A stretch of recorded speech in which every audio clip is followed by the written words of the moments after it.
বাংলার রাজনীতিতে তৃণমূল কংগ্রেস ভেঙে খান খান। তৃণমূল কংগ্রেসের ভবিষ্যৎ নিয়ে একাধিক রাজনৈতিক জল্পনা জন্ম নিয়েছে। ভোট পরবর্তী সময়ে দলের অন্দরে অসন্তোষ এবং মতপার্থক্যের গুঞ্জন আগেই শোনা যাচ্ছিল। এবার সেই জল্পনায় আরও ঘি ঢেলেছে তৃণমূলের ১৯ জন সাংসদের একটা তালিকা। সেই তালিকা সামনে আসার ঘটনা। রাজনৈতিক মহলের একাংশের দাবি, লোকসভার স্পিকারকে দেওয়া একটা চিঠিতেই ১৯ জন স্বাক্ষর করেছেন।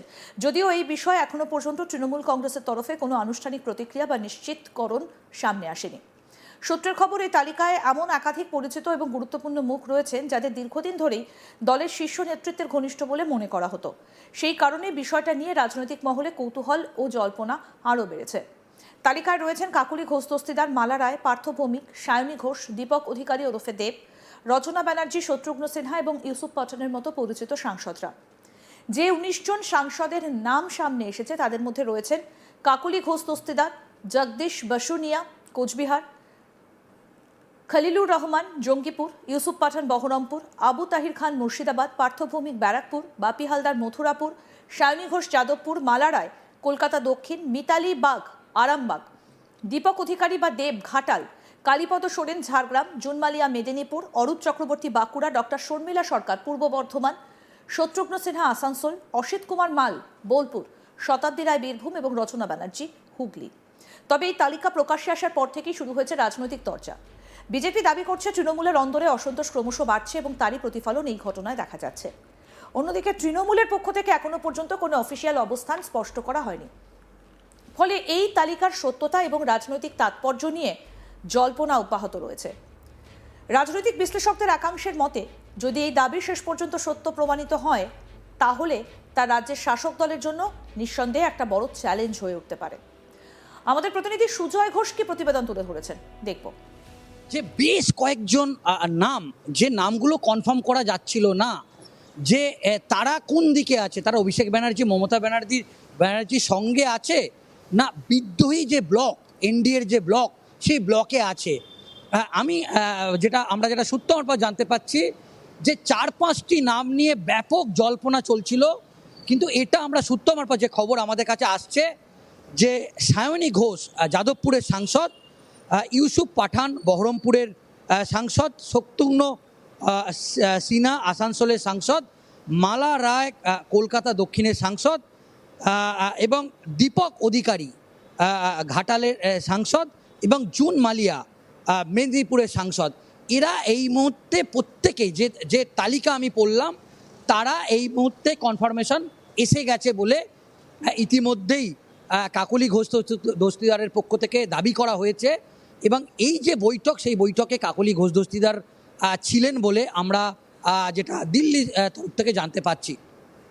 তো এখন যে তালিকাটা, সেই তালিকাটা টোটাল যে সংখ্যাটা, সেটা কিন্তু এই মুহূর্তে 19-এ দাঁড়িয়েছে।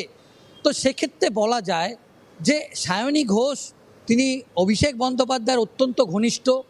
তাহলে কি তিনিও শেষ পর্যন্ত অভিষেক বন্দ্যোপাধ্যায় বা তৃণমূল কংগ্রেসের হাত ছাড়লেন?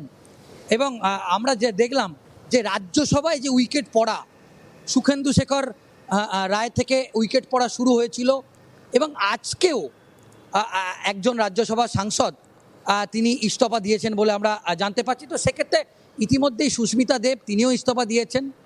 তো এখনও পর্যন্ত 3 জন রাজ্যসভার সাংসদ ইতিমধ্যে ইস্তফা দিয়েছেন।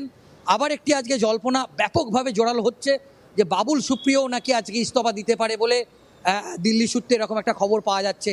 তো এখন যেটা বিষয় যে সায়নী ঘোষ, ইউসুফ পাঠান, শত্রুঘ্ন সিনহা, মালা রায় এবং দীপক অধিকারী, জুন মালিয়া, এরা প্রত্যেকে একটা মানে বলা যেতে পারে খুব উল্লেখযোগ্য মুখ।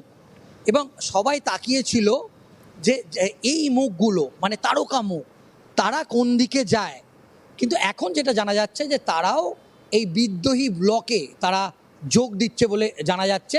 কিন্তু যতক্ষণ না পর্যন্ত এই স্পিকার এই চিঠি অ্যাকসেপ্ট করে বা এই চিঠি গ্রহণ করে, বা স্পিকারের তরফ থেকে যতক্ষণ না পর্যন্ত এই চিঠি প্রকাশ করা হয়, বা কাকলি ঘোষ দস্তিদারের পক্ষ থেকে যতক্ষণ না এই চিঠি প্রকাশ করা হয়, ততক্ষণ পর্যন্ত এই বিষয়টা স্পষ্ট নয়। একদম। কিন্তু সায়নী ঘোষ, সুজয় একটা কথা বলো যে সায়নী ঘোষ বিশেষ করে তুমিও জানো যে পার্থ চট্টোপাধ্যায় বারবার করে বলছিলেন যে দলটা ভাঙছে তারা একেবারে অভিষেক বন্দ্যোপাধ্যায় ঘনিষ্ঠ এবং নব্য তৃণমূলী ভাঙছে, তার মধ্যে সায়নী অন্যতম। অভিষেক বন্দ্যোপাধ্যায়ের একেবারে ঘনিষ্ঠ এই সায়নী ঘোষ, তাহলে শেষ পর্যন্ত সায়নী ঘোষ অভিষেক বন্দ্যোপাধ্যায়ের বিরুদ্ধে গেলেন। তাহলে এই যে তিনি ভোটের আগেও যখন প্রচার করেছেন মমতা বন্দ্যোপাধ্যায় অভিষেক বন্দ্যোপাধ্যায়ের নামে, তাহলে কি হারতেই সব শেষ? একেবারে দেখো, আমরা যেটা দেখলাম, নতুন সরকারের জাস্ট 1 মাস বয়স হয়েছে। মানে একটা বিষয় আমরা যেটা দেখছি গোটা রাজ্য জুড়ে, মানে ক্ষমতার সঙ্গে থাকা, সেটা লোকাল এমএলএ হোক, এমপি হোক, লোকাল কাউন্সিলর হোক, তৃণমূল কংগ্রেসের নেতারা, তারা 1 মাসও ধৈর্য ধরতে পারছে না। দেখো, এই বিষয়টা নিয়ে কিন্তু ইতিমধ্যেই আরএসএসের তরফ থেকে একটা চিন্তা প্রকাশ করা হয়েছে।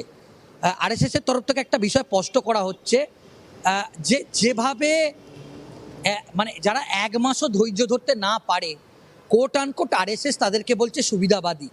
কিন্তু দেখো, দিল্লিতে এমপিদের জন্য দরজা মানে খোলা হবে না, এমএলএদের জন্য দরজা খোলা হবে না, বা কোনো পার্টি কর্মীদের জন্যেই তৃণমূল কংগ্রেসের কর্মীদের দরজা খোলা হবে না, সেটা শ্রমিক ভট্টাচার্য বলেছিলেন।